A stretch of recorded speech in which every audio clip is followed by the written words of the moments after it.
आज महसूल मंत्री यांच्याबरोबर अतिशय चांगली डिटेल्ड मीटिंग झाली. सगळेच्या सगळे म्हणजे कलेक्टरपासनं सगळेच SDO म्हणा, पोलीस म्हणा, SP म्हणा, CP म्हणा, सगळे आत्ता बैठकीला ऑनलाईन होते आणि बाकीचे अधिकारी जे आहेत ते तिथे बैठकीला उपस्थित होते. आणि शेतकऱ्यांच्या जे सगळे आत्ता 11 पैकी 8 विषय मी त्यांच्यापुढे मांडले आणि ते मी उद्या त्यांना चार्टिकली कलेक्टरांकडे पाठवणार आहे. 8 तारखेला दुपारी 3 वाजता पुन्हा एक बैठक आमची होणार आहे इथेच.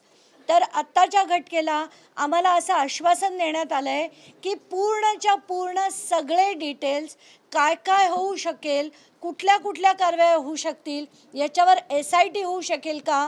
कारण हे जे पाईट गाव आहे इथे मोठ्या प्रमाणावर म्हणजे आत्ताच्या घटकेला अफाट सेक्शन म्हणजे अफाट जमिनींवर या पोपटलाल घनवट आणि त्यांचा मुलगा राजेंद्र घनवट यांच्या नावावर अफाट जमिनी आहेत.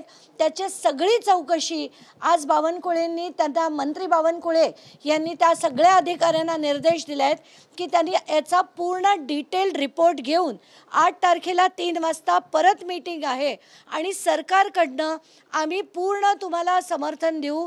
तुमच्याकडे जे जे असे विषय असतील ते तुम्ही प्लीज लावून धरा असं देखील आत्ता महसूल मंत्री यांनी सांगितलेलं आहे.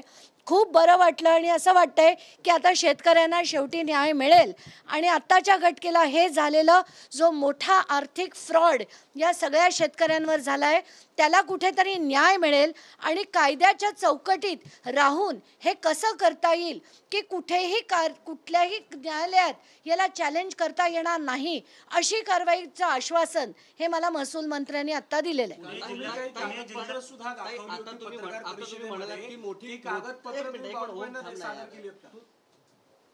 आत्ताच्या घटकेला आम्ही सगळीच्या सगळी डिटेल्स सकट सगळे त्यांच्यावर लागलेले सेक्शन्स या सगळ्याची माहिती त्यांना दिलेली आहे आणि याच्यावरच सगळ्या अधिकाऱ्यांनी कारवाई करून 7-8 तारखेला दुपारी 3च्या आत तो अहवाल तयार करायचा आहे आणि 8ला पुन्हा ही मीटिंग होणार आहे. ताई, जसं तुम्ही म्हणाल की मोठ्या प्रमाणात त्या जमिनी त्या घनवट कुटुंबियांच्या नावावर करण्यात आल्या. फक्त घनवट कुटुंब नाही तर अधिकारी नेमक्याच इन्व्हॉल्व असतील त्या अधिकाऱ्यांवर काय कारवाई होणार आहे? आत्ताच्या घटकेला त्यांनी हे देखील म्हटलंय की जेवढे जेवढे अधिकारी आहेत म्हणजे आम्ही त्यांना एक स्टेशन डायरीचे लिहिलेले ज्या गोष्टी होत्या की पोपटलाल घनवट हे पोलीस स्टेशनमध्ये जाऊन धमक्या देऊन पोलिसांना म्हणतात की तुमचे कपडे उतरवू असं स्टेशन डायरीतली नोंद देखील वाचून दाखवली. त्याच्यावर त्यांचं असं म्हणणं होतं की या सगळ्या गोष्टी अतिशय गंभीर आहेत आणि या सगळ्या कारवायाची तयारी करून ते 8 तारखेला या सगळ्या अधिकाऱ्यांना म्हणजे SPंना CPंना सगळ्यांना त्यांनी निर्देश दिलेत की ही स्टेशन डायरी जी आत्ता आम्ही वाचून दाखवली त्याच्यावरचे पण काय काय पॉसिबिलिटीज आहेत हे सगळं रेडी करून 8 तारखेला बोलायला सांगितलेलं आहे. जे मुद्दे मांडले होते म्हणजे एकंदरीतच मंत्री महोदयांनी पण हे मान्य केलंय का की एकंदरीतच या काहीतरी गौडबंगाल आहे किंवा गैरव्यवहार झाले? काहीतरी नाही, सगळा गौडबंगाल कसा आहे. कारण यांचे फॉर एक्झाम्पल मीरा सोनवणे यांचं जे ट्रान्झॅक्शन केलं गेलं ते डुप्लिकेट माणसांना उभं करून त्याच नावाच्या डुप्लिकेट माणसाला उभं करून ते केलं गेलं. एवढंच नाही तर बाकीच्या व्यवहारात 1 रुपयाचं सुद्धा ट्रान्झॅक्शन झालेलं नव्हतं. अशी असंख्य म्हणजे आम्ही त्यांना 8 जी प्रकरणं दिली होती त्याच्यापैकी सगळे डिटेल्स हे आम्ही त्यांना दिलेले आहेत. आता त्याच्यावर चौकशा करून 8 तारखेला ते सगळं बाहेर येईल. काल धनंजय मुंडेंच्या प्रकरणात घेतलं होतं की पॉलिटिकल इंटरफेरन्सच्या माध्यमातून हे सगळं केलं गेलंय, त्याबद्दल काही चर्चा झाली का महसूल मंत्री? ते देखील आम्ही आज त्यांना सांगितलं की या सगळ्यांवर जे गुन्हे दाखल झाले ते पोलीस स्टेशनमध्ये धनंजय मुंडेंकडनं फोन गेले म्हणून यांनी जी फक्त 1 थप्पड त्या पोपटलाल घनवटला मारली होती ते पण त्यांनी खालच्या दर्जाचं घाण स्टेटमेंट त्यांच्या बहिणीवर केलं म्हणून जे झालं होतं त्या पोपटलाल घनवटनी यांच्यावर जे सेक्शन दाखल केले ते फक्त आणि फक्त धनंजय मुंडेंच्या फोनमुळे झाले. तर हेच नाही, धनंजय मुंडेंचं त्यांचं किती सख्य आहे याचे डिटेल्ससुद्धा मी सगळे दाखवले. कसे ते 2 कंपन्यांमध्ये आत्ताच्या घटकेला सुद्धा राजेंद्र घनवट आणि राजश्री धनंजय मुंडे हे डायरेक्टर्स आहेत, जगमित्रमध्ये आहेत, व्यंकटेश्वरामध्ये आहेत.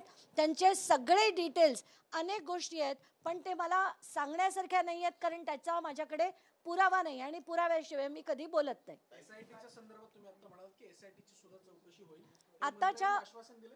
आताच्या घटकेला त्यांनी आम्हाला तेच सांगितलंय की हे जर सगळं जसं तुम्ही म्हणताय तसंच जर निघालं तर SIT सुद्धा लागू शकते. 8 तारखेला ते आम्हाला त्याचा फायनल निर्णय सांगणार आहे.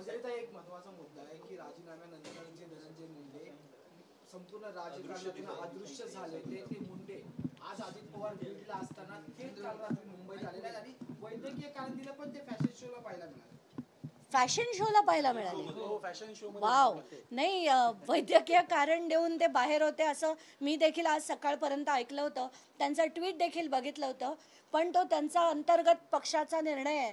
त्यांना काय करायचंय, पक्षाने साईडलाईन केलंय, काय केलंय त्याच्यात मला पडायची बिलकुल इच्छा नाही. आमचा लढा जो आहे तो या लोकांसाठी आहे, सामान्य जनतेसाठी आहे आणि तो मी देत राहणार. एसआयटी जर गठीत झाली तर दूध का दूध पाणी पाणी होईल असं वाटतं का तुम्हाला या प्रकरणात? प्रश्नच नाही. आणि ही SIT मी वाटेल त्या काळासाठी चालू देणार नाहीये. तर ही लिमिटेड अमुकच टाईममध्ये संपणारी SIT पाहिजे. त्याचा अहवाल मी स्वतः त्यांच्याकडनं घेऊन जाहीर करेन, कारण SITचे अहवाल अनेक वेळा जाहीर देखील होत नाही.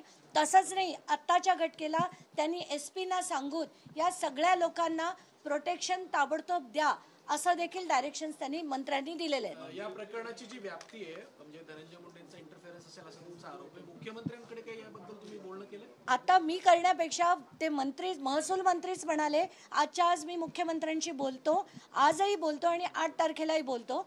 तर याच्यानंतर मला वाटतं ते रात्री बोलतील आणि पुढची जी दिशा आहे ती ठरवतील.